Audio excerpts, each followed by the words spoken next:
Här står en olika dystör. Något så sträva.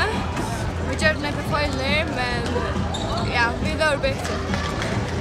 Vi spelade 30 minuter, det är så vi mest att ta i någon till en danslistan. Ja, alltså vi tar vakt så vänliga det 30 minuter. Men jo, det är en extra närfast. Erika, jag tycker det. Erika är nästan allt alltid. Alltså bara Oliver ropar efter och så alltid det viskar. Du spelar med efter morgon, hade gå under det. Ja, vi tar bäcka där. Vad man ser, det var riktigt spännande att se Pira. Det var riktigt bra insats av dem. Vad var det som fungerade så gott att göra idag? Syns till lång tid vårat försvarsspel. God bevegelse, god aggressivitet. Lägger press på bollhållaren. Arbetar för hinanne.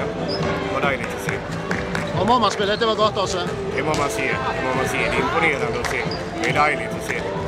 Du spelade i 30 minuter vid varje. Det blir ni kan spela på Färöarna. Märker du det? Det syns jag inte. Jag syns de gör det gott. Jag syns de på skipet gott ut. Det gör också att vi har god med luft. Det är selvfølgelig lite nytt för dem att spela 20 minuter längre tid än vad de är vant till. Men de löser det fint. De är gott tränade. Och konklusionen må vara att det är ingen forskel på isländska och färöisk handboll, kvinnehandboll. Konklusionen var nästan väl att bli lite bättre. Syns jag. Och de får en chans igen imorgon, men jag vill pröva att vinna igen.